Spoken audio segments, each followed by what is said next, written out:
بسم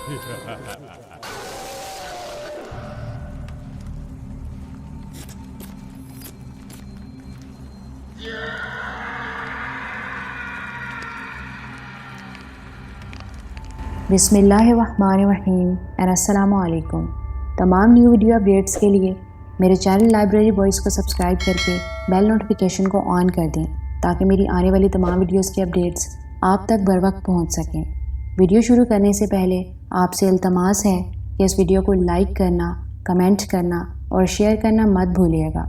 تو ویورز، آئیے چلتے ہیں ناول بچھو کی نیکسٹ ایپیسوڈ کی طرف۔ دن کا اجالا پھیل چکا تھا۔ برکھا کے منحوس بنگلے پر اس کے باوجود وحشت برس رہی تھی۔ برکھا شیطان کے بیٹے ایور سے رات کو ملاقات کے بعد مدہوش سو رہی تھی۔ بیل کی آواز پر ورشا کی آنکھ کھلی۔ کوئی کافی دیر سے گھنٹی بجا رہا تھا۔ وقفے وقفے سے گھنٹی بجائی جا رہی تھی۔ ورشا فوراً اٹھ کر بیٹھ گئی۔ پھر وہ اپنے جسم پر کالی چادر ڈال کر دروازے سے باہر آ گئی۔ برآمدے میں کھڑے ہو کر اس نے باہر کا جائزہ لیا۔ برکھا کا دروازہ بند تھا۔ اس کا مطلب ہے کہ وہ رات کو جاگی تھی، اب پڑی سو رہی تھی۔ پھر وہ خود ہی گیٹ کی طرف بڑھی۔ گیٹ کھولنے سے پہلے اس نے حسب معمول گیٹ کے خلا سے باہر جھانکا۔ اسے باہر کوئی نظر نہ آیا۔ تب اس نے زور سے پکار کر پوچھا، کون ہے؟ برکھا دیوی ہیں جی؟ باہر سے ایک بھاری مردانہ آواز آئی۔ آپ کون؟ میں جی برکھا دیوی کے لیے سوغات لایا ہوں، وہ گیٹ کے سامنے آتے ہوئے بولا۔ وہ تو سو رہی ہیں۔ ورشا نے کسی کو سامنے پا کر خلا میں سے باہر جھانکا۔ وہ ایک اونچے قد کا، گہرے سانولے رنگ کا اور مضبوط کاٹھی کا شخص تھا۔ اس کے چہرے سے خباثت ٹپک رہی تھی۔ اس کے ہاتھ میں ایک کالے چمڑے کا تھیلا لٹک رہا تھا۔ کوئی بات نہیں، انہیں سونے دیں، آپ ان کی چیز لے لیں۔ اچھا، 1 منٹ ٹھہریں، میں گیٹ کھولتی ہوں، ورشا نے کہا، اور پھر گیٹ کھول کر جھانکی۔ یہ برکھا دیوی کو دے دیں۔ اس نے چمڑے کا تھیلا آگے بڑھایا۔ ورشا نے وہ چمڑے کا تھیلا تھام لیا اور اس سے پوچھا، اس میں کیا ہے؟ اس میں اس کے لیے ایک قیمتی چیز ہے۔ آپ کون ہیں؟ ورشا نے سوال کیا۔ آپ کا نام کیا ہے؟ میں بے نام ہوں۔ جب وہ تھیلا کھول کر دیکھیں گی تو وہ سمجھ جائیں گی کہ یہ چیز کہاں سے آئی ہے اور کس نے بھیجی ہے۔ یہ کہہ کر وہ واپس پلٹا اور لمبے لمبے ڈگ بھرتا اس کی نظروں سے دور ہو گیا۔ ورشا نے فوراً گیٹ بند کر کے اس چمڑے کے تھیلے میں جھانکا۔ تھیلا کافی گہرا تھا۔ اس کی تہہ میں کپڑے میں لپٹی کوئی گول سی چیز نظر آئی۔ پتہ نہیں اس میں کیا ہے۔ یہ ممی روز نت نئی چیزیں منگواتی رہتی ہے، جانے یہ کہاں جا کر ٹھہرے گی اور کیا کر کے دم لے گی۔ ورشا کے لاشعور میں بچپن سے ہی اپنی ماں کے لیے نفرت تھی، لیکن برکھا کا رویہ اس کے لیے بہت اچھا تھا، اس لیے وہ نفرت دبی رہتی تھی۔ جب برکھا کے رویے میں تبدیلی آتی یا وہ اس کی ساحرانہ حرکتوں سے اکتاتی تو وہ نفرت کی چنگاری آہستہ آہستہ سلگ اٹھتی۔ آج کل یہ نفرت بار بار اپنا سر اٹھا رہی تھی۔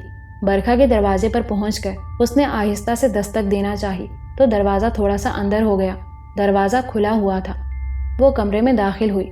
برکھا کچھ اس انداز سے سو رہی تھی کہ ورشا نے ایک لمحے کے لیے سوچا کہ واپس چلی جائے۔ پھر اس نے بیڈ پر پڑا ہوا ہلکا سا کمبل برکھا کے جسم پر ڈال دیا۔ تب فوراً ہی برکھا کی آنکھ کھل گئی۔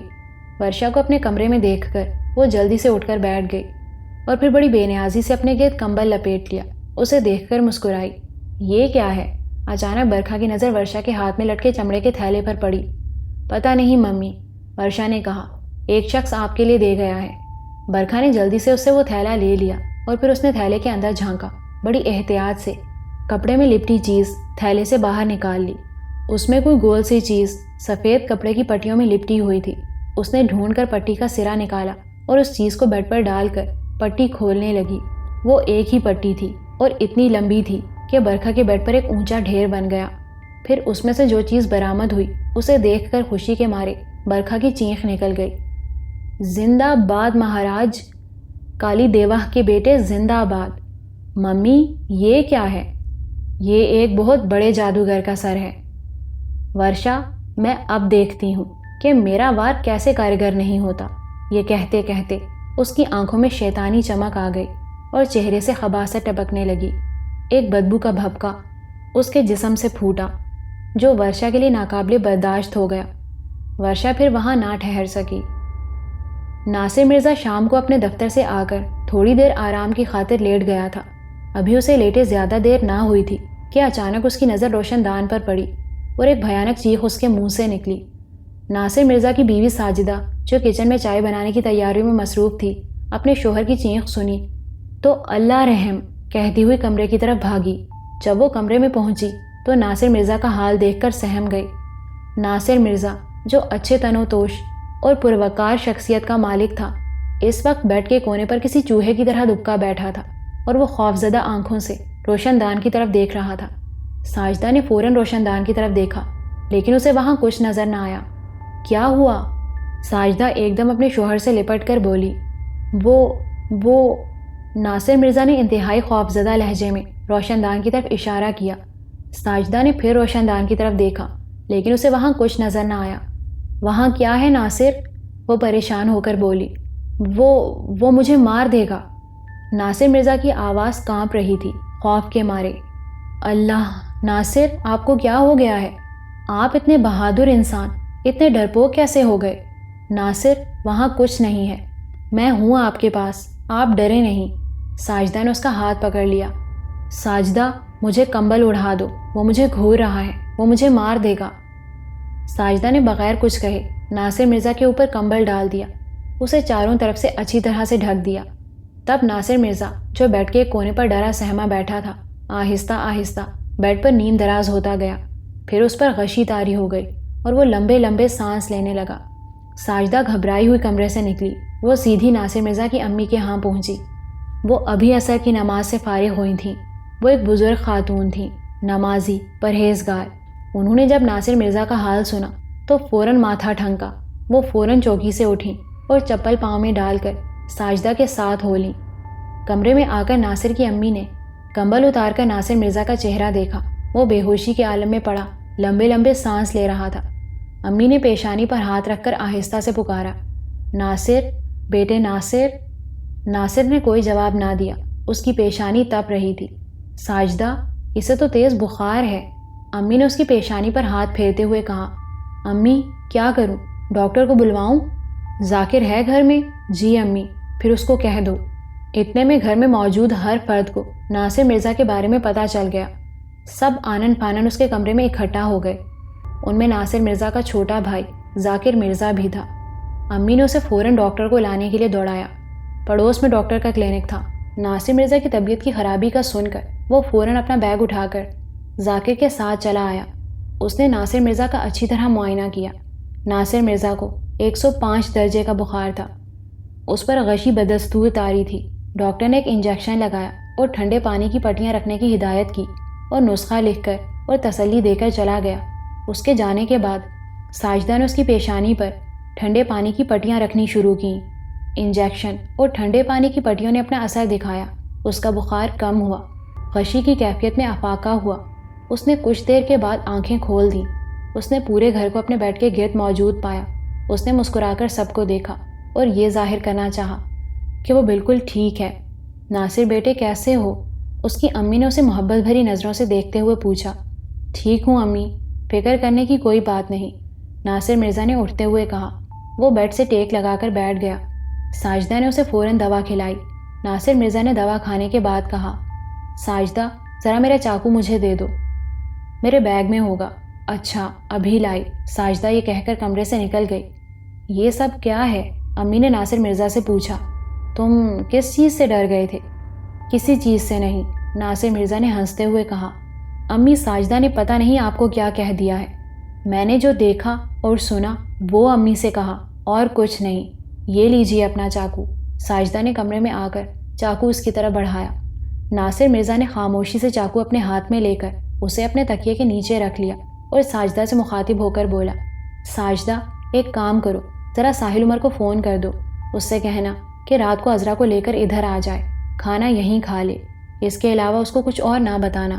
جی اچھا، ساجدہ نے کہا اور فون کرنے کمرے سے باہر نکل گئی۔ ساجدہ کے جاتے ہی اس کی حالت پھر بگڑنے لگی۔ اس نے اپنے جسم میں خوف کی سی لہر محسوس کی۔ خود بخود اس کی نظریں روشن دان کی طرف اٹھ گئیں۔ وہ وہاں موجود تھا۔ اس کو دیکھتے ہی ناصر مرزا کی گھیگھی بند گئی۔ ناصر مرزا نے تکیے کے نیچے رکھا اپنا چاقو نکالا، اسے جلدی سے کھولا۔ اس نے چاقو والا ہاتھ اٹھا کر کچھ کرنا چاہا، لیکن اس کا ہاتھ ایک دم بے جان ہو گیا۔ چاقو انگلیوں سے نکل گیا۔ اس کے ہاتھ پاؤں مڑنے لگے اور پھر اس نے کسی خوفزدہ بچے کی طرح اپنی امی کی گود میں منہ چھپا لیا۔ امی، کیا ہوا میرے بچے؟ وہ ایک دم گھبرا کر بولی۔ امی امی وہ پھر آ گیا، مجھے بچا لیں، وہ مجھے مار دے گا۔ ارے کون ہے وہ کمینہ؟ مجھے بتا تو، وہ کدھر ہے؟ ناصر مرزا نے اپنا چھپا ہوا منہ اپنی ماں کی گود سے اٹھایا اور خوفزدہ نظروں سے روشن دان کی طرف دیکھا۔ وہ امی، وہ ہے وہاں۔ بچوں، تم لوگ چلو یہاں سے۔ امی نے ناصر مرزا کے بچوں اور اپنی چھوٹی بیٹی کی طرف دیکھا۔ امی کی ہدایت پر وہ فوراً چلے گئے۔ اب کمرے میں صرف ذاکر رہ گیا۔ چند لمحوں بعد ساجدہ بھی آ گئی۔ کیا ہوا؟ پھر سے وہی کیفیت ہو گئی ہے، امی نے ساجدہ کو بتایا۔ یا اللہ رحم، ساجدہ کے منہ سے بے اختیار نکلا۔ ناصر مرزا کی امی نے روشن دان کی طرف دیکھا، وہاں انہیں کچھ نظر نہیں آیا۔ انہوں نے دو ٹوک لہجے میں کہا، ناصر، وہاں تو کچھ نہیں ہے۔ امی ہے، آپ نہیں جانتی، وہ وہیں چھپا بیٹھا ہے۔ ناصر، یہ آپ کو کیا ہو گیا ہے؟ ذرا اپنے آپ کو سنبھالیں۔ ساجدہ نے اس کی ہمت بڑھانے کی کوشش کی۔ امی، میرے اوپر کمبل ڈال دیں، ناصر مرزا بولا۔ ساجدہ نے کمبل اٹھا کر ناصر مرزا کے اوپر ڈال دیا۔ ناصر مرزا کا سر ابھی امی کی گود میں تھا اور اس کے دونوں گھٹنے پیٹ سے لگے ہوئے تھے۔ وہ گٹھری بنا پڑا تھا۔ پھر آہستہ آہستہ اس کے ہاتھ پاؤں کھلنے لگے۔ اس کے ساتھ ہی اس پر غشی کسی کیفیت طاری ہونے لگی اور وہ لمبے لمبے بے ترتیب سانس لینے لگا۔ 7 بجے کے قریب ساحل عمر عذرا کو ساتھ لے کر آ پہنچا۔ ساجدہ نے ناصر مرزا کی ہدایت کے مطابق اسے کچھ نہیں بتایا تھا، لہٰذا وہ بڑا خوش گھر میں داخل ہوا تھا۔ یہاں آ کر اسے گھر کا نقشہ ہی مختلف نظر آیا۔ جسے دیکھا اس کے چہرے پر پریشانی نظر آئی۔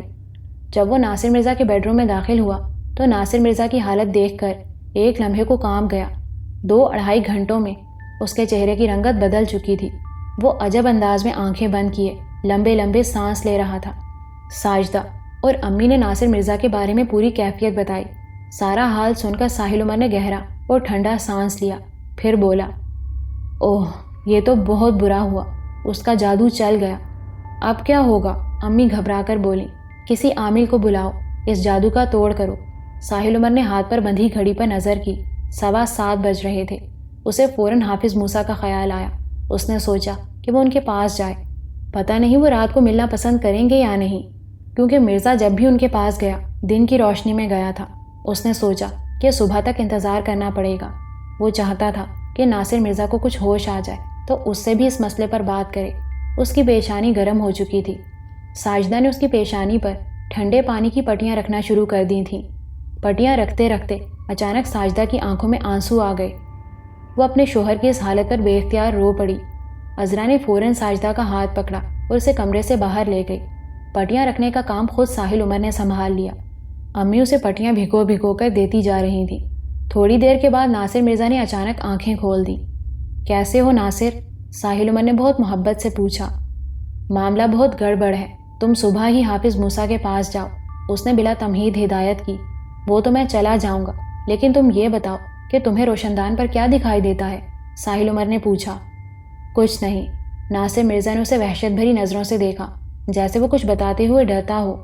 ناصر، گھبراؤ مت، پوری بات بتاؤ تاکہ میں حافظ موسیٰ کو تفصیل سے بتا سکوں، ساحل عمر نے کہا۔ اوہ یار، یہ کیا ہو رہا ہے؟ ناصر کے چہرے پر اچانک کرب کے آثار دکھائی دینے لگے۔ وہ بے چین ہو کر ادھر ادھر کروٹیں لینے لگا۔ کیا ہوا؟ ساحل عمر نے اس کی بدلتی کیفیت دیکھتے ہوئے پوچھا۔ ایسا محسوس ہو رہا ہے جیسے کوئی نوکیلے اور تیز ناخنوں سے میرا جسم چھیل رہا ہو۔ اوہ! اس نے کراہ کر اپنے بازو پر ہاتھ رکھا۔ ساحل عمر نے فوراً اس کی آستین کا بٹن کھول کر قمیض کی آستین بازو تک چڑھائی۔ تب اس پر عجیب انکشاف ہوا۔ اس کے بازو پر کھرونچے سے ہلکا ہلکا خون رس رہا تھا۔ پھر اس طرح کے نشانات بہت تیزی سے اس کے جسم کے ہر حصے پر نمودار ہوتے گئے۔ اس کا پورا جسم پنجہ مارنے کے نشانات سے بھر گیا۔ وہ بری طرح تڑپنے لگا۔ ان کھرونچے کے نشانات میں سخت جلن ہو رہی تھی۔ ساحل، میرا چاقو پانی میں بھگو کر ان نشانات پر رکھو، ناصر مرزا نے بامشکل اسے ہدایت کی۔ اس سے بولا نہیں جا رہا تھا۔ ناصر مرزا کی امی جس پانی میں پٹیاں بھگو کر ساحل عمر کو دے رہی تھیں، وہ پیالہ سائڈ ٹیبل پر رکھا تھا۔ ساحل عمر نے چاقو اٹھا کر پانی میں ڈالا اور بھیگا ہوا چاقو نشانات پر پھیرتے ہی وہ فوراً معدوم ہونے لگے۔ تب ساحل عمر نے جلدی اس عمل کو دوسرے نشانات پر دہرانا شروع کیا۔ اس طرح اس نے منٹوں سیکنڈوں میں پورے بازو پر بنے پنجے کے نشانات کو مٹا دیا۔ ایک بازو چھوڑ کر ابھی ساحل عمر دوسرے بازو پر بھیگا چاقو پھیر رہا تھا کہ پہلے بازو پر پھر سے وہ نشانات ابھرنے لگے۔ بس پھر یہی ہوتا رہا کہ وہ جلدی جلدی چاقو کے ذریعے ان کھرونچوں کو مٹاتا اور پھر وہ کچھ دیر کے بعد اسی جگہ نمودار ہو جاتے۔ ساحل عمر رات کے 12:30 بجے تک ناصر مرزا کے گھر رہا۔ جب تک وہ رہا یہی تماشا چلتا رہا۔ ناصر کی امی نے ساحل عمر کو زبردستی اپنے گھر بھیج دیا کہ خاصی رات ہو چکی تھی۔ پھر انہوں نے خود اس چاقو کو سنبھال لیا۔ حافظ موسیٰ اپنی لاٹھی دونوں ہاتھوں میں تھامے اس میں بنی آنکھ پر اپنی بے نور آنکھ رکھے بیٹھے تھے۔ ساحل عمر پائنتھی کی طرف بیٹھا انہیں بغور دیکھ رہا تھا۔ وہ ناصر مرزا کے بارے میں سب کچھ تفصیل سے بتا چکا تھا۔ چند منٹوں بعد حافظ موسیٰ نے اپنی آنکھ لاٹھی سے ہٹائی اور پھر گردن اٹھائے اپنی بے نور آنکھوں سے آسمان کی طرف دیکھتے رہے، پھر گویا ہوئے۔ اس مرتبہ سفلی والی نے بڑا پکا کام کیا ہے۔ ناصر مرزا کی زندگی شدید خطرے میں ہے، اس کے بچنے کے امکانات برائے نام ہیں۔ حافظ موسیٰ کی زبان سے ایسی مایوس کن بات سن کر ساحل عمر کے چھکے چھوٹ گئے۔ ناصر مرزا اس کا بہت پیارا دوست تھا، اس کی جدائی کے تصور سے ہی اس کی روح کانپ اٹھی تھی۔ حافظ صاحب ایسا نہ کہیں، آخر اس جادو کا کوئی توڑ تو ہوگا، مجھے بتائیں۔ اگر میرے کرنے کا کوئی عمل ہے تو میں کر گزروں گا، اگر آپ کے کرنے کا کوئی کام ہے تو میں آپ سے درخواست کروں گا کہ آپ ان شیطانوں کے بیچ ہمیں تنہا نہ چھوڑیں۔ ساحل عمر نے بڑی عاجزانہ درخواست کی۔ حافظ موسیٰ کچھ نہ بولے، سر جھکا کر لاٹھی پیشانی سے ٹکا لی جیسے مراقبے میں چلے گئے ہوں۔ کچھ دیر کے بعد انہوں نے سر اٹھایا اور بولے، اب جاؤ، شام کو 4 بجے میرے پاس آنا، اللہ اپنا فضل کرے گا۔ حافظ موسیٰ کی بات سن کر ایک آس بندھی، ایک امید کی کرن دکھائی دی۔ بہت بہتر، ساحل عمر نے بڑے مؤدبانہ انداز میں کہا اور ان کے گھر سے چلا آیا۔ ورشا بھی کچن میں جانے کا سوچ ہی رہی تھی کہ اچانک اس کے کمرے کا دروازہ کھلا اور برکھا اندر داخل ہوئی۔ اس کے چہرے پر مسکراہٹ سجی تھی۔ اگر برکھا کے ہونٹوں پر مسکراہٹ نہ بھی ہوتی تب بھی ورشا اس کے ہاتھوں میں ناشتے کی ٹرے دیکھ کر اندازہ لگا لیتی کہ اس کی ماں آج بہت خوش ہے۔ آج میری ممی بہت خوش نظر آ رہی ہے، خیر تو ہے؟ ورشا نے اپنی ماں کو ترچھی نظروں سے دیکھتے ہوئے کہا۔ اس نے اس کے ہاتھ سے ٹرے لے کر بیڈ پر رکھ دی۔ ہاں میری جان، آج میں بہت خوش ہوں۔ ناصر مرزا کو تو میں نے ٹھکانے لگا دیا ہے، وہ بیڈ پر بیٹھتے ہوئے بولی۔ کیا وہ مر گیا؟ ورشا نے پوچھا۔ مرا تو نہیں، لیکن میں نے اس کی موت میں کوئی کسر نہیں چھوڑی ہے، اس کی موت یقینی ہے، بس چند گھنٹوں کا معاملہ ہے، برکھا نے بہت خوش ہو کر بتایا۔ اس کے بعد ساحل عمر کا نمبر ہے۔ ورشا، آج کی رات بہت اہم ہے، یہ فیصلے کی رات ہے۔ ناشتے کے بعد میں منتر والے کمرے میں چلی جاؤں گی۔ آج رات ٹھیک 12 بجے میرا عمل پورا ہو جائے گا۔ عمل پورا ہوتے ہی اس مہان جادوگر رائن کی کھوپڑی حرکت میں آ جائے گی۔ 12:05 پر ساحل عمر جہاں بھی ہوگا میرے اس بار سے بچ نہیں سکے گا، میں اس کے اندر آگ لگا دوں گی۔ وہ اپنے کپڑے پھاڑ کر گھر سے باہر نکل آئے گا، اس کا دماغ الٹ جائے گا، اس کی آنکھوں سے ہر پہچان مٹ جائے گی، اس کے دماغ سے ہر یاد مٹ جائے گی، بس ایک آگ ہوگی جو اس کے بدن میں لگی ہوگی۔ وہ سڑکوں پر بے لباس چیختا پھرے گا، وہ یہاں بھی آئے گا، میں اور تم اس کا تماشا دیکھیں گے۔ 13 دن تک اس کی یہی حالت رہے گی، پھر 13ویں دن وہ سمندر کی طرف رخ کرے گا، اس کے اندر کی آگ کو صرف سمندر بجھا سکے گا، اور جب وہ سمندر میں دور تک چلا جائے گا تو سمندر کی ایک بڑی لہر اسے اپنے ساتھ بہا لے جائے گی۔ اس کے اندر کی آگ تو بجھ جائے گی، لیکن ساتھ ہی اس کی زندگی کا چراغ بھی بجھ جائے گا۔ یہ کہہ کر وہ زور سے ہنسی اور ہنستی چلی گئی۔ وہ مر جائے گا، ہاں ہاں ہاں، وہ زور سے ہنسی۔ ممی چائے پیو، ورشا نے اس کی طرف چائے سے بھرا کپ بڑھاتے ہوئے کہا۔ لا، برکھا نے اپنا ہاتھ بڑھایا۔ چائے پلا، شراب پلا یا خون پلا، جو تیری مرضی میں آئے پلا، آج میں بہت خوش ہوں۔ اور ہاں، اچانک برکھا کو کچھ یاد آیا۔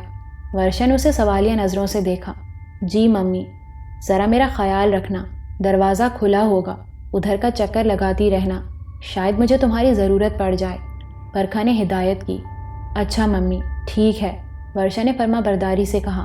پھر جب برکھا ناشتے کے خالی برتن لے کر چلی گئی تو ورشا کے دل کو جیسے کسی نے جکڑ لیا، اس کے دل پر اداسی کے بادل چھا گئے۔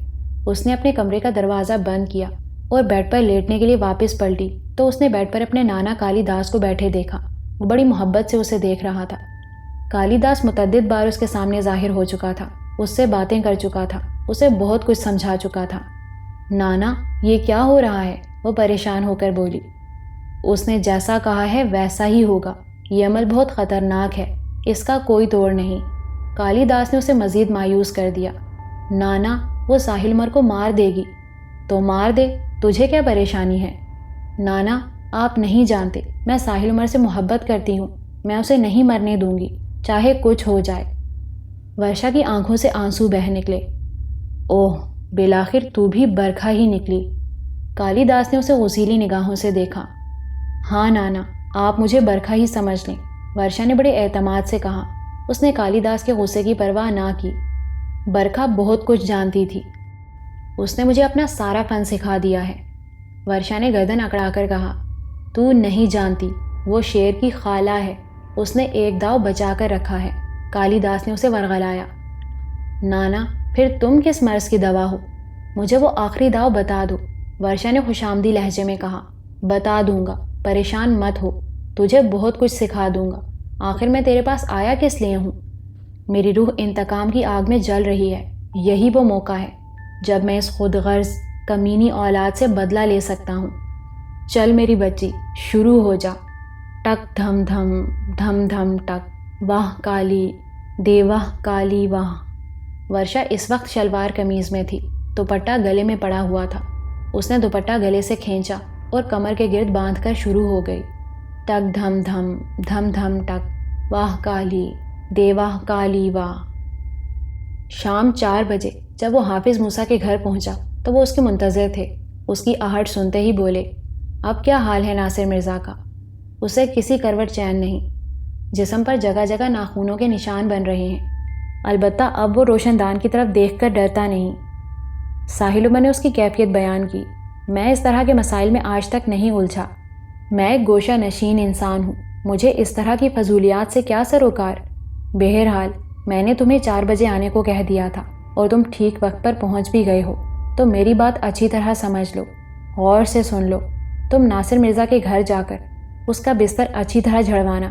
جب بستر جھاڑا جائے تو تمہیں بستر میں سے ایک باز کا کٹا ہوا پنجہ ملے گا، اسے اٹھا کر چھت پر لے جانا۔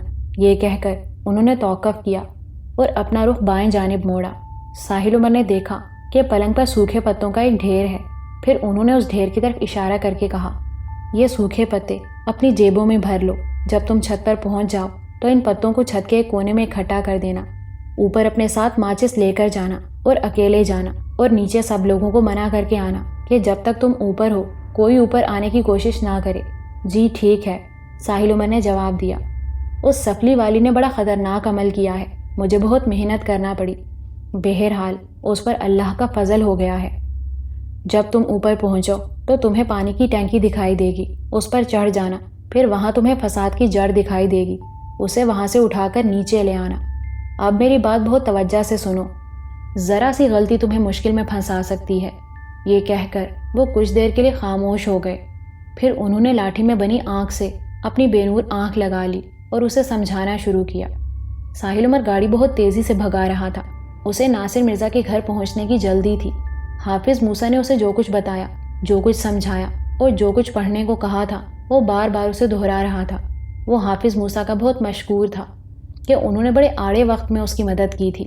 برکھا نے ناصر مرزا کے مارنے میں کوئی کسر باقی نہ چھوڑی تھی، کوئی بڑے سے بڑا عامل بھی اس سحر کا توڑ نہیں کر سکتا تھا۔ وہ تو حافظ موسیٰ کی نظر کرم ہو گئی، ورنہ ناصر مرزا گیا تھا کام سے۔ حافظ موسیٰ جیسے درویش انسان کو جادو ٹونے اور عملیات سے کیا واسطہ؟ اگر وہ ان چکروں میں پڑ جاتے تو پھر انہیں کون گوشہ نشین رہنے دیتا؟ البتہ ساحل عمر پر وہ خاص مہربان تھے، اس کی حفاظت کے لیے انہوں نے بہت کچھ کیا تھا، ورنہ برکھا، چترو بھیل اور رائن جیسے شیطان صفت لوگ اسے کب کا چٹ کر جاتے۔ حافظ موسیٰ کیونکہ اللہ لوگ تھے، اس لیے وہ نہیں چاہتے تھے کہ ساحل عمر طاغوتی طاقتوں کے فریب میں آ جائے، وہ اس پر قابض ہو جائیں اور اس کے ذریعے اپنی قوت بڑھا کر انسانوں کی ایذا رسائی کا مزید سامان بن جائیں۔ ساحل عمر ناصر مرزا کے گھر پہنچا تو سب لوگ اس کا بے چینی سے انتظار کر رہے تھے۔ ناصر مرزا کی وہی کیفیت تھی، وہ جیسے بستر کے بجائے کانٹوں پر لوٹ رہا تھا۔ اسے کسی کروٹ چین نہ تھا، اس کے جسم پر رہ رہ کر کھرونچے بن رہے تھے۔ ساحل عمر نے ناصر مرزا کے کمرے سے سب کو نکل جانے کو کہا۔ جب ناصر مرزا کا چھوٹا بھائی ذاکر جانے لگا تو اس نے اسے روک لیا۔ ذاکر تم ٹھہرو۔ کمرہ خالی ہو گیا تو ساحل عمر نے دروازہ بند کرنے کو کہا۔ ذاکر نے دروازہ بند کر دیا۔ ناصر مرزا ساحل عمر کو سوالیہ نظروں سے دیکھ رہا تھا۔ وہ اس سے پوچھنا چاہ رہا تھا کہ حافظ موسیٰ نے اس کے بارے میں کیا کہا، لیکن ساحل عمر اپنے کام میں لگا ہوا تھا، وہ اس سے سوال نہ کر پایا۔ ساحل نے جیب سے ایک نیم کا سوکھا پتا نکال کر پانی سے بھرے گلاس میں ڈال دیا، پھر اس نے حافظ موسیٰ کی ہدایت کے مطابق اس پر کچھ پڑھا اور گلاس ناصر مرزا کے منہ سے لگا دیا۔ ناصر مرزا نے غٹ غٹ کر کے سارا پانی پی لیا۔ پتا گلاس میں رہ گیا۔ پانی پیتے ہی جسم میں ایک ٹھنڈک کا احساس پیدا ہوا، اس کے چہرے پر ایک سکون کا احساس نمایاں ہوا۔ ناصر مرزا تم بیڈ چھوڑ کر ادھر کرسی پر آ جاؤ، ساحل عمر نے بیڈ کے نزدیک ایک کرسی رکھتے ہوئے کہا۔ ناصر مرزا نے فوراً ہی اس کی طرف ہاتھ بڑھا دیا اور پھر وہ سہارا لے کر اس پر بیٹھ گیا۔ 24 گھنٹے میں اس کی حالت کیا سے کیا ہو گئی تھی۔ اس کے چہرے پر زردی کھنڈی تھی اور ہاتھوں میں لرزش آ گئی تھی۔ کمزور اتنا ہو گیا تھا کہ بغیر سہارے کے اٹھنا مشکل تھا۔ ذاکر یہ بستر اچھی طرح جھاڑنا ہے۔ ساحل عمر نے ذاکر کی طرف دیکھا۔ ایسا کرو، اس بستر کی ہر چیز اٹھا کر دوبارہ بچھاؤ۔ جی اچھا۔ ذاکر نے ساحل عمر کی ہدایت کے مطابق فوراً ہی عمل شروع کر دیا۔ پھر زیادہ دیر انتظار نہیں کرنا پڑا۔ تکیے کے غلاف اتارتے ہی مطلوبہ چیز سامنے آ گئی۔ وہ کسی خونخوار پرندے کا کٹا ہوا پنجہ تھا۔ اس پنجے کو دیکھتے ہی ساحل عمر کی آنکھوں میں چمک آ گئی۔ اس نے اسے فوراً بستر سے اٹھا لیا اور اسے اپنی آنکھوں کے سامنے کر کے غور سے دیکھنے لگا۔ ساحل، یہ کیا ہے؟ ناصر مرزا نے پرتجسس نظروں سے دیکھا۔ یہ وہ چیز ہے جس نے تمہارے پورے جسم پر کھرونچے بنا دیے تھے، ساحل عمر نے کہا۔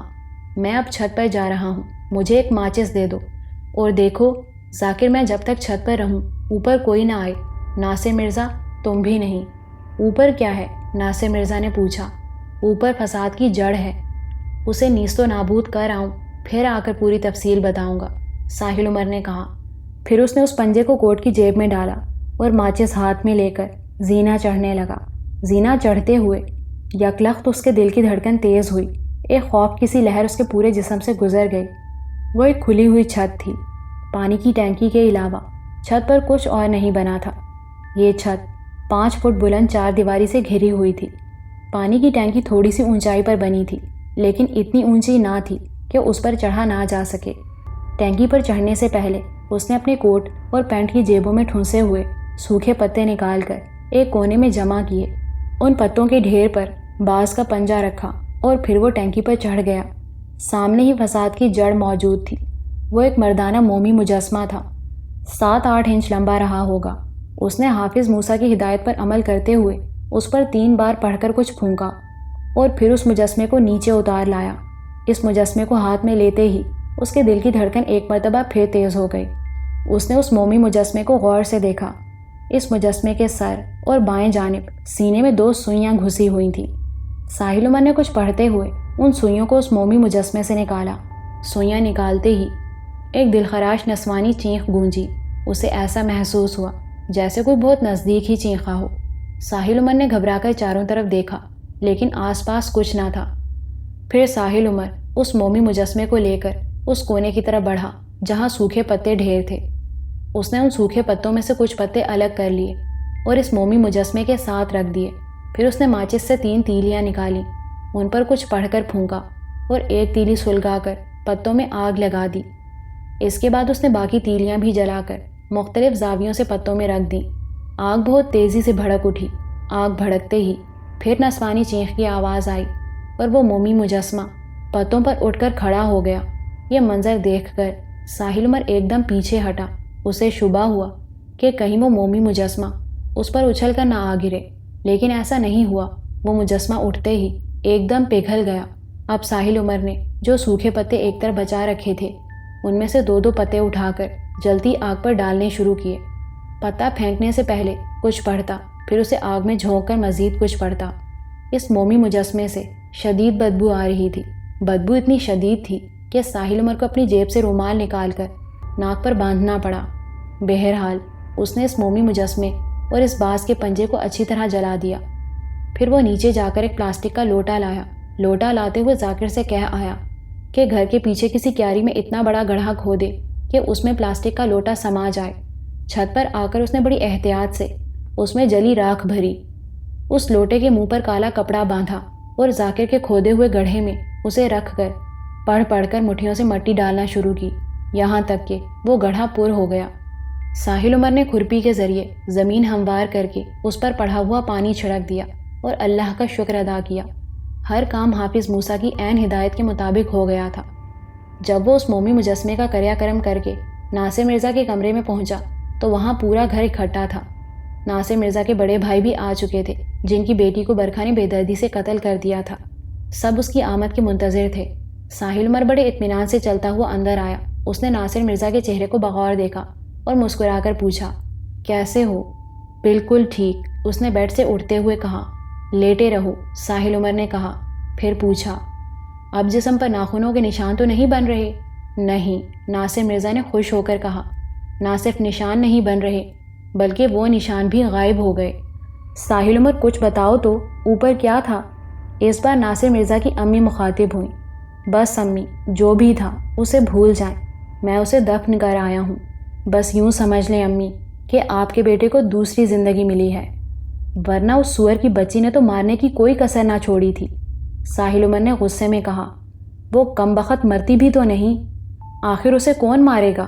امی نے غصے اور دکھ کے عالم میں کہا، امی، اسے اس کے اعمال ماریں گے۔ اب ظلم حد سے گزرنے لگا ہے، آپ جانتی ہیں کہ جب ظلم بڑھتا ہے تو مٹ جاتا ہے، ساحل عمر نے بڑی سنجیدگی سے کہا۔ پھر اس نے کمرے سے بچوں کو نکال کر چھت پر ہونے والی کارروائی کی تفصیل بیان کی۔ مومی مجسمے کے بارے میں سن کر سب حیران رہ گئے۔ رقص سحر جاری تھا۔ ورشا کو جنونی کیفیت میں رقص کرتے ہوئے 1 گھنٹہ ہو گیا تھا۔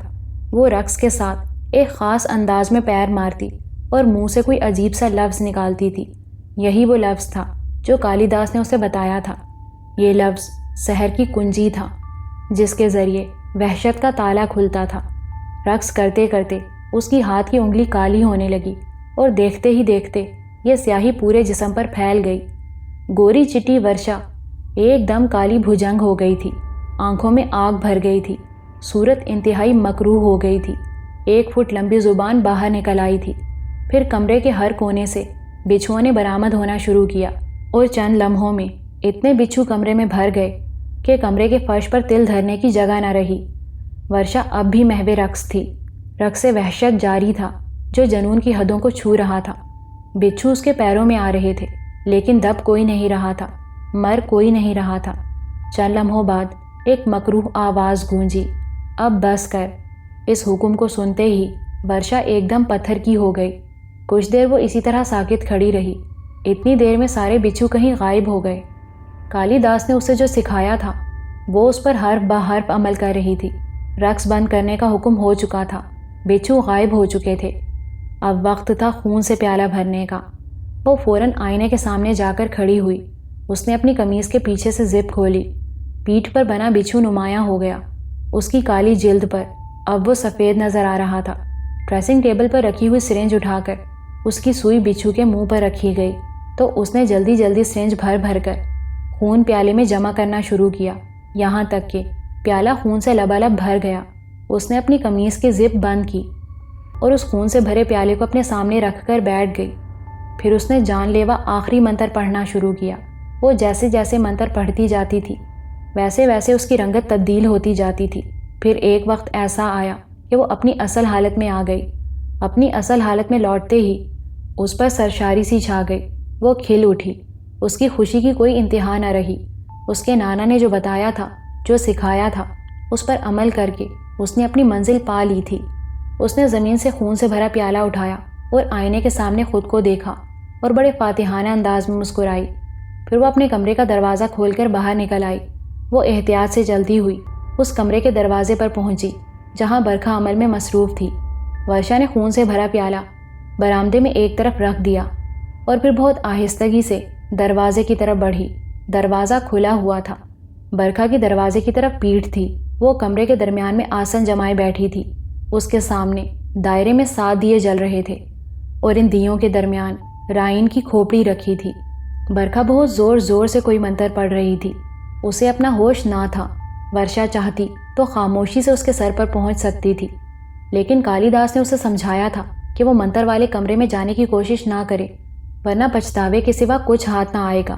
رات گہری ہوتی جا رہی تھی، یہ فیصلے کی رات تھی۔ ورشا کو فکر تھی کہ کہیں برکھا کا عمل پورا نہ ہو جائے۔ جو کرنا ہے عمل پورا ہونے سے پہلے کرنا ہے۔ سوال یہ تھا کہ وہ برکھا کو کمرے سے کیسے نکالے۔ وہ اندر جا نہیں سکتی تھی اور برکھا عمل پورا ہونے سے پہلے کمرے سے نکلے گی نہیں۔ وہ برآمدے میں کھڑی سوچتی رہی۔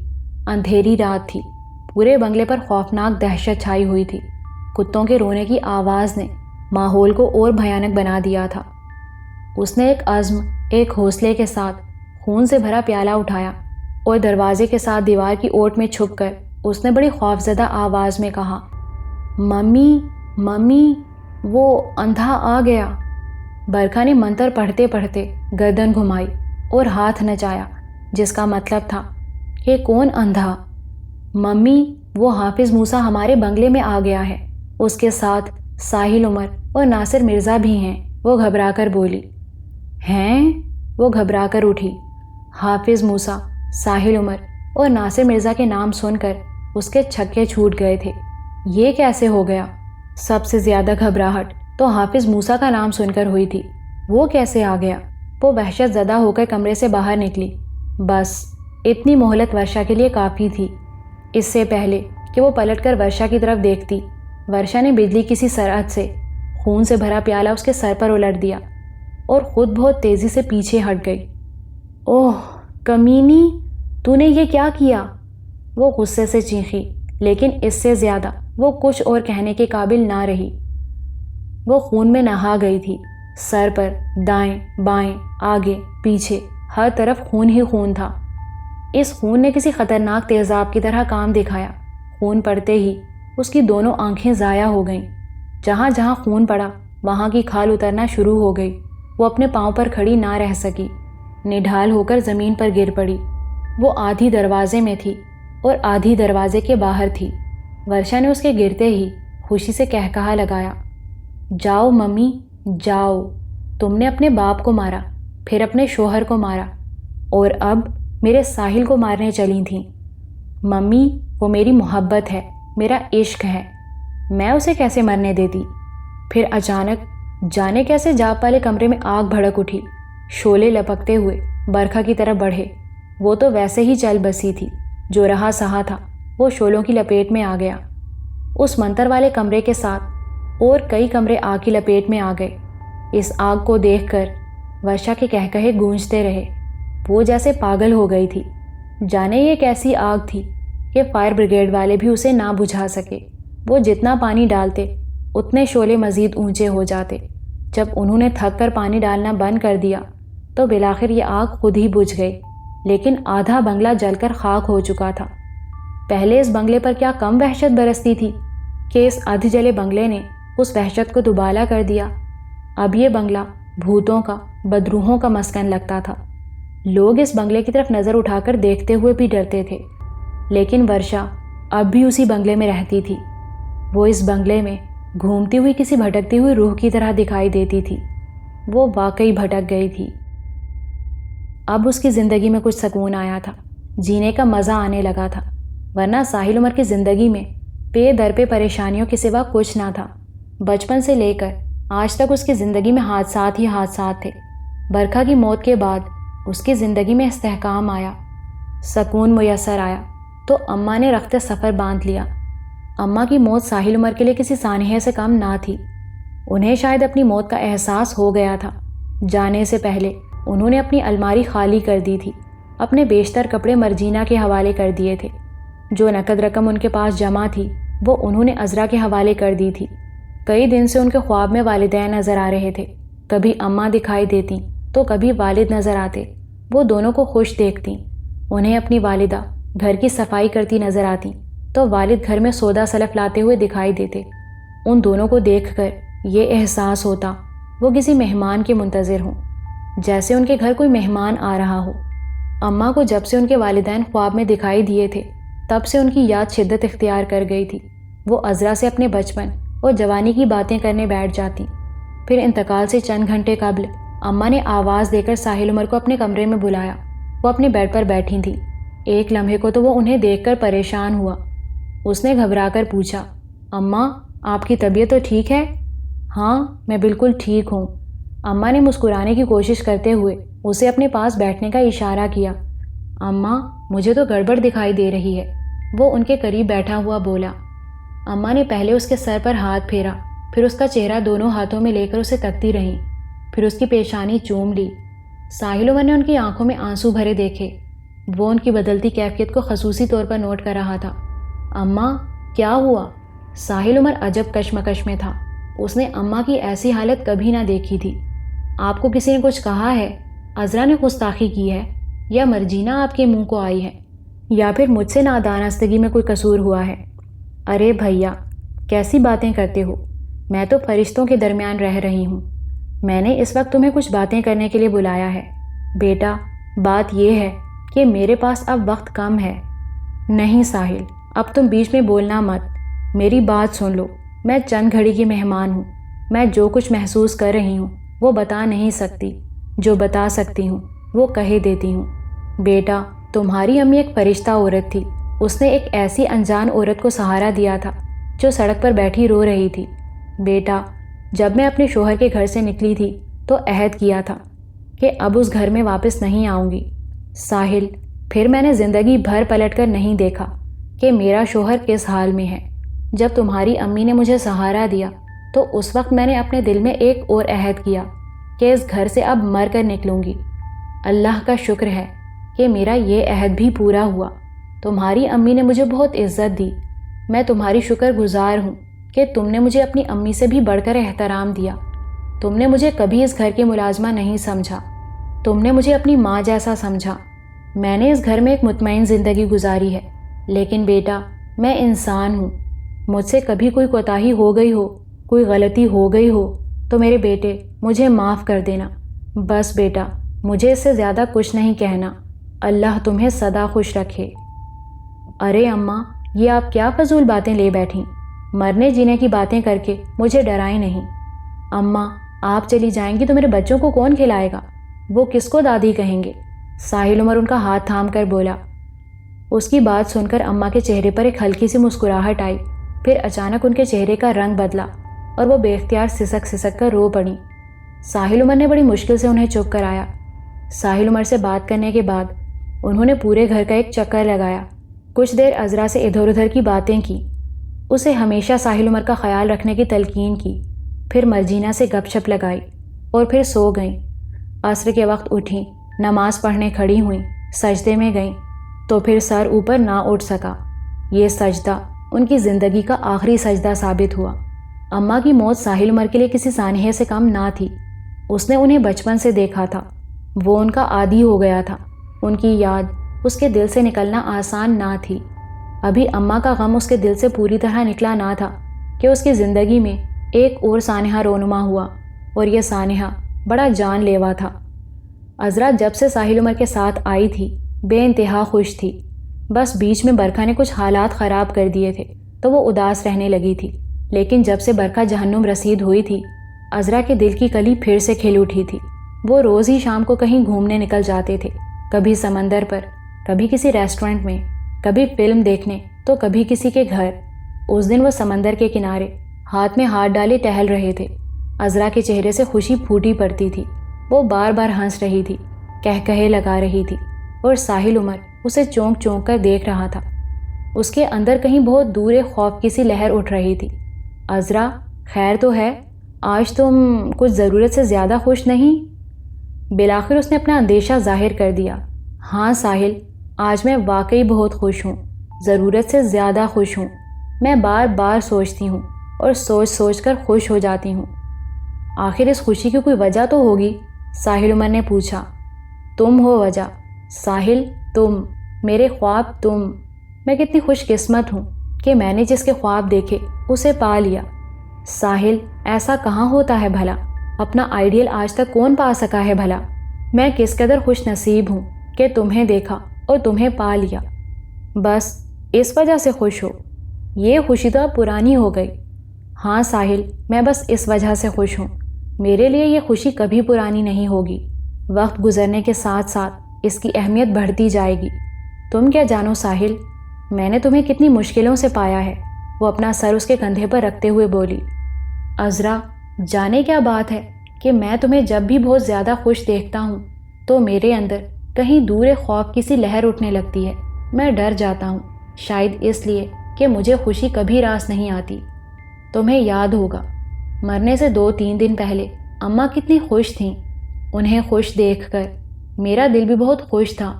دیکھ لو، وہ چل بسیں۔ مجھے اچھی طرح یاد ہے کہ میرے والدین ہنستے مسکراتے گھر سے نکلے تھے۔ اس دن وہ کتنے خوش تھے۔ وہ پھر گھر نہ لوٹے، ان کی لاشیں آئیں۔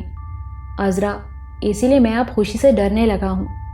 بدھو، عذرا نے اس کی طرف دیکھ کر اتنے پیار سے کہا کہ ساحل عمر مسکرائے بنا نہ رہ سکا۔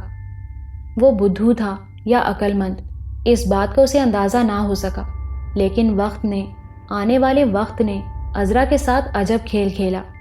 اس دن سمندر پر شاید وہ اس کے آخری کہے تھے۔ کچھ دنوں کے بعد اس کے گرد مایوسیوں نے ڈیرے ڈال لیے۔ اسے امید نہ تھی کہ یہ وقت اس پر جلد آ جائے گا۔ وہ اس بات سے تو آگاہ تھی کہ ایسا ہوگا، یہ وقت اس پر آ کر رہے گا۔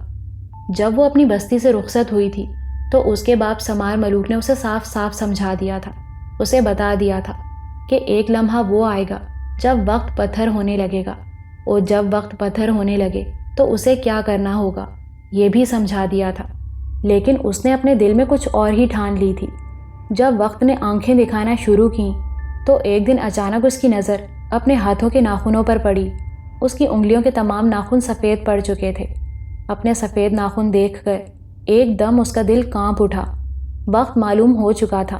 وہ ان ناخنوں کو ساحل عمر سے چھپانے اور اپنے آپ کو فریب دینے کے لیے ہر وقت نیل پالش لگانے لگی۔ چند ہفتے اور گزرے تو اس کی انگلی کی ایک پور پر سفیدی نمودار ہوئی، اور پھر یہ تیزی سے دوسری انگلی پر بھی دکھائی دینے لگی۔ چند دنوں کے اندر اس کی انگلیوں کی پہلی پوریں بالکل سفید ہو گئیں۔ یوں محسوس ہونے لگا جیسے اس کی انگلیاں برس زدہ ہو گئی ہوں۔ ساحل عمر پریشان ہو کر اسے ایک ڈاکٹر کے پاس سے دوسرے ڈاکٹر کے پاس لیے گھومتا رہا۔ اس نے کوئی اچھا ڈاکٹر، کوئی اچھا ہسپتال نہ چھوڑا۔ اس کے مرض کی کوئی تشخیص نہ کر سکا، لیکن سارے ڈاکٹر اس بات پر متفق تھے کہ جلدی بیماری نہیں ہے۔ وہ عذرا کو لے کر حافظ موسیٰ کو دکھانے بھی پہنچا۔ ناصر مرزا اس کے ساتھ تھا، مگر بار بار گھر کی گھنٹی بجانے کے باوجود کسی نے گیٹ نہ کھولا۔ یوں محسوس ہوتا تھا جیسے گھر میں کوئی نہیں ہے۔ وہ مایوس ہو کر لوٹ آئے۔ پھر ناصر مرزا نے اکیلے بھی حافظ موسیٰ کے گھر کے کئی چکر لگائے، لیکن گھر کا کسی نے دروازہ نہ کھولا۔ اس نے سوچا ممکن ہے کال بیل خراب ہو۔ یہ سوچ کر زور زور سے گیٹ بجایا، مگر باہر کوئی نہ آیا۔ پاس پڑوس سے معلوم کیا تو وہ لوگ بھی اطمینان بخش جواب نہ دے سکے۔ کسی کو ان کے بارے میں کچھ معلوم نہ تھا۔ وقت تیزی سے کروٹ لے رہا تھا۔ اب عذرا کا پورا ہاتھ سفید ہو چکا تھا۔ اس نے دونوں ہاتھوں میں دستانے پہننے شروع کر دیے تھے، لیکن پھر وہ ان دستانوں کو مستقل پہنے رکھنے کے لیے مجبور ہو گئی، اس لیے کہ اس کی انگلیاں جس نرم چیز کو بھی چھو لیتیں وہ سخت ہو جاتی، پتھر بن جاتی۔ ساحل عمر کے لیے یہ دن بڑے عذاب ناک تھے۔ عذرا اب اپنے بیڈ روم تک محدود ہو کر رہ گئی۔ اس کے ہاتھوں کی سفیدی اب ہاتھوں تک محدود نہ رہی تھی۔ اس نے اب پورے جسم کو اپنی لپیٹ میں لے لیا تھا، اور یہ سفیدی بڑھتی ہی جاتی تھی۔ صورتحال روز بروز خراب ہوتی جا رہی تھی۔ ایک شام جب وہ سر تا پاؤں سفید ہو چکی تھی، اس نے ساحل عمر سے عجیب فرمائش کی، ساحل، میں دلہن بننا چاہتی ہوں۔ ساحل عمر نے اس کی یہ فرمائش فوری طور پر پوری کر دی۔ وہ جوڑا جو اس نے شادی پر پہنا تھا اسے پہنا دیا گیا۔ ساحل عمر نے اسے بہت محبت سے، بہت توجہ سے دلہن بنایا۔ ایک لیڈی بیوٹیشین کو بلا کر اس کا میک اپ کروایا۔ کپڑے تبدیل کرنے سے لے کر میک اپ ہونے تک اس نے ساحل عمر کو اپنی آنکھوں سے اوجھل نہ ہونے دیا۔ وہ اسے ایک ٹک دیکھتی رہی جیسے آخری بار دیکھ رہی ہو۔ دونوں خاموش تھے، دونوں کے دلوں میں طوفان اٹھ رہے تھے۔ بہت کچھ تھا کہنے کو، بہت کچھ تھا سننے کو، مگر کوئی نہیں بول رہا تھا۔ لفظ زبان پر آ کر جیسے دھواں بن جاتے، بس دونوں کے منہ سے ایک آہ نکلتی تھی۔ جب عذرا کے جسم میں جھٹکے سے لگنے لگے، اس کی آنکھیں ان جھٹکوں سے بند ہونے لگیں، تو عذرا نے ساحل سے کہا، ساحل، اپنے اسٹوڈیو کا دروازہ کھول دو، میں وہاں جانا چاہتی ہوں۔ دروازہ کھلا ہے، آؤ۔ ساحل عمر نے سہارا دینے کے لیے اس کی طرف ہاتھ بڑھایا۔ اس کے اسٹوڈیو میں پہنچ کر وہ کمرے کے بیچ اسٹول ڈال کر بیٹھ گئی۔ اور حتی الامکان مسکرانے کی کوشش کرتے ہوئے بولی، میری تصویر نہیں بناؤ گے؟ عذرا کی آواز میں ایک عجیب درد تھا، جیسے اس نے اپنے آنسوؤں کو روکنے کی بھرپور کوشش کی ہو۔ ہاں، کیوں نہیں؟ ساحل عمر نے جلدی سے ایک بورڈ پر پنوں سے کاغذ کی شیٹ لگائی اور اس سے ذرا فاصلے پر بیٹھ کر اسے اسکیچ کرنے لگا۔ پینسل سے کاغذ پر اس کے نقش ابھارنے لگا۔ وہ بار بار اسے دیکھتا جاتا تھا اور اسکیچ کرتا جاتا تھا۔ جب اس کی صورت کاغذ پر ابھرنے لگی تو اچانک اسے احساس ہوا کہ عذرا بہت دیر سے ساکت بیٹھی ہے، وہ ذرا سا بھی نہیں ہلی تھی۔ تب اس نے اس کی آنکھوں میں دیکھا، پھر دیکھتا رہا۔ وہ اسے کئی منٹ تک دیکھتا رہا۔ عذرا اس کی طرف دیکھ رہی تھی، وہ بغیر پلکیں جھپکائے اسے دیکھے جا رہی تھی۔ وہ بورڈ اور پینسل ایک طرف پھینکتے ہوئے چیخا، عذرا! اس کی چیخ سننے کے باوجود عذرا ٹس سے مس نہ ہوئی، اس کی کھلی آنکھوں میں بھی کوئی حرکت نہ ہوئی۔ وہ اسے ساکت بیٹھی کھلی آنکھوں سے گھورتی رہی۔ وہ بیٹھے بیٹھے پتھر ہو گئی تھی۔ عذرا نے ساحل کے نام ایک خط لکھا تھا۔ یہ خط اس نے مرجینا کے حوالے کرتے ہوئے ہدایت کی تھی کہ وہ صبح ساحل عمر کو دے دے۔ ساحل عمر اسٹوڈیو میں موجود تھا۔ وہ پوری رات یوں ہی بیٹھا رہا تھا۔ وہ بس ایک ٹک عذرا کو دیکھے جاتا تھا۔ تب مرجینا نے دھیرے سے وہ گلابی رنگ کا بند لفافہ ساحل عمر کے سامنے کر دیا۔ ساحل عمر نے لفافہ چاک کر کے خط پڑھا۔ لکھا تھا، میری زندگی، میرے ساحل، میں وقت کا کھلونا ہوں۔ جس طرح کسی بولنے والی گڑیا کے سیل ختم ہونے پر وہ بولنا چھوڑ دیتی ہے، کچھ ایسا ہی میرے ساتھ ہوا ہے۔ یوں سمجھ لو کہ میرے جسم میں لگے سیل بھی اب ختم ہو گئے ہیں اور میں بے جان ہو گئی ہوں۔ میرے والدین مجھے لینے آئے تھے۔ وہ چاہتے تھے کہ میں ان کے ساتھ اپنی بستی میں چلی جاؤں اور اپنی زندگی بچا لوں، لیکن ساحل، میں نے ان کے ساتھ جانے سے انکار کر دیا۔ میں سب کچھ چھوڑ سکتی ہوں، تمہیں نہیں چھوڑ سکتی۔ تمہاری خاطر میں نے اپنی زندگی ہار دی ہے، لیکن یہ خوشی میرے لیے کیا کم ہے کہ میں ہر وقت تمہارے سامنے رہوں گی۔ تم مجھے دیکھو گے تو مجھے یوں محسوس ہوگا جیسے میں تمہیں دیکھ رہی ہوں۔ میں پتھر بن گئی ہوں، لیکن ہوں تو تمہارے پاس، تمہارے گھر میں۔ میں تمہارا شاہکار ہوں، ایک انوکھا مجسمہ۔ ایسا انوکھا مجسمہ کسی نے آج تک کہاں تراشا ہوگا۔ خط پڑھتے پڑھتے اس کے لفظ دھندلانے لگے، پھر خط اس کے ہاتھ سے چھوٹ کر عذرا کے قدموں میں جا گرا۔ کئی روز سے مسلسل ایسا ہو رہا تھا۔ وہ آتی، بیل بجاتی، مرجینا دروازہ کھولتی تو وہ آنکھیں اٹھا کر چند لمحے خاموشی سے اسے دیکھتی، پھر بڑے کرب آمیز لہجے میں کہتی، پیاسی ہوں، اچھا ٹھہرو، میں پانی لاتی ہوں۔ جب مرجینا پانی سے بھرا گلاس لے کر دروازے پر جاتی تو وہ جا چکی ہوتی، اور اگر کبھی ٹھہری بھی ہوئی ہوتی تو چند لمحے خالی نگاہوں سے گلاس کو دیکھتی اور بغیر کچھ کہے ایک طرف کو چل دیتی۔ مرجینا اسے حیرت سے دیکھتی رہ جاتی۔ جب کئی روز تک ایسا ہوتا رہا تو مرجینا نے اس انوکھی فقیرنی کے بارے میں ساحل عمر کو بتایا اور کہا، صاحب جی، پہلے تو وہ کبھی کبھی آتی تھی، مگر اب تو وہ کئی دن سے روز آ رہی ہے۔ اچھا، اب آئے تو مجھے بتانا، ساحل عمر نے اسے ہدایت کی۔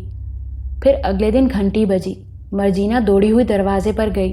وہ دروازے پر موجود تھی۔ اس نے اسی کربناک لہجے میں کہا، میں پیاسی ہوں، پانی لاتی ہوں، تم ٹھہرو، دیکھو چلی مت جانا۔ مرجینا نے اسے تاکید کی۔ گھر میں آ کر مرجینا نے ساحل عمر کو بتایا کہ وہ دروازے پر موجود ہے۔ مرجینا نے ساحل عمر کے ہاتھ میں پانی سے بھرا گلاس دے دیا۔ ساحل عمر گلاس لے کر دروازے پر پہنچا۔ کالے کپڑے پہنے ایک عورت سر جھکائے کھڑی تھی۔ اس کے بال بے ترتیب تھے، جیسے مہینوں سے نہ سنوارے گئے ہوں۔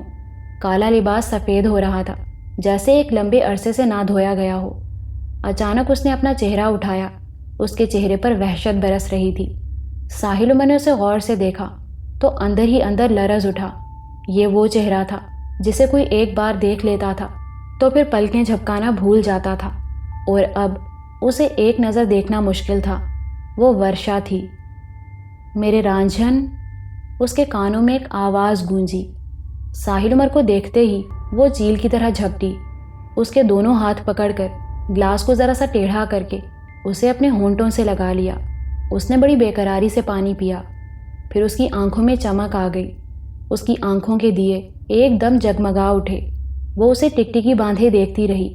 جیسے اپنی آنکھوں میں اس کی تصویر اتار لینا چاہتی ہو۔ پھر وہ ایک جھٹکے سے مڑی اور سڑک پر دوڑتی چلی گئی۔ ساحل عمر نے دیکھا وہ ننگے پاؤں تھی۔ وہ ورشا کو جاتے ہوئے دیکھتا رہا۔ اب اس واقعے کو گزرے 3 برس ہو چکے ہیں۔ عذرا کا مجسمہ اس کے اسٹوڈیو میں اسی جگہ جوں کا توں موجود ہے۔ وہ آج بھی اس مجسمے کے سامنے بیٹھا اس کی تصویر بناتا رہتا ہے، لیکن یہ تصویر آج تک مکمل نہیں ہوئی۔ تصویر مکمل کیسے ہوتی؟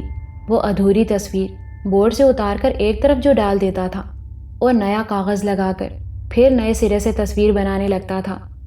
ناصر مرزا روز شام کو اس کے پاس آتا ہے۔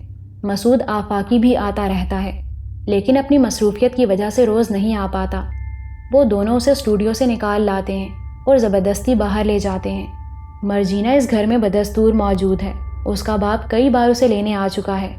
وہ اس کی شادی کرنا چاہتا ہے، لیکن مرجینہ نے ساحل عمر کا گھر چھوڑنے سے انکار کر دیا ہے۔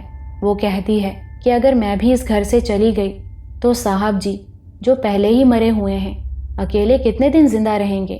میں صاحب جی کو اکیلا نہیں چھوڑ سکتی، میں انہیں مرنے نہیں دوں گی۔ ناصر مرزا اور مسعود آفاقی نے کتنی مرتبہ کوشش کی ہے کہ وہ عذرا کے اس مجسمے کو یہاں سے ہٹانے کے لیے راضی ہو جائے، اسے زمین کے سپرد کرنے پر آمادہ ہو جائے، لیکن وہ اس طرح کے ذکر پر بھی زور سے چینخ پڑتا ہے۔ نہیں، میری عذرا کو مجھ سے کوئی جدا نہیں کر سکتا۔ شاید اسے امید ہے کہ یہ موم کی گڑیا ایک دن خود بخود بول اٹھے گی۔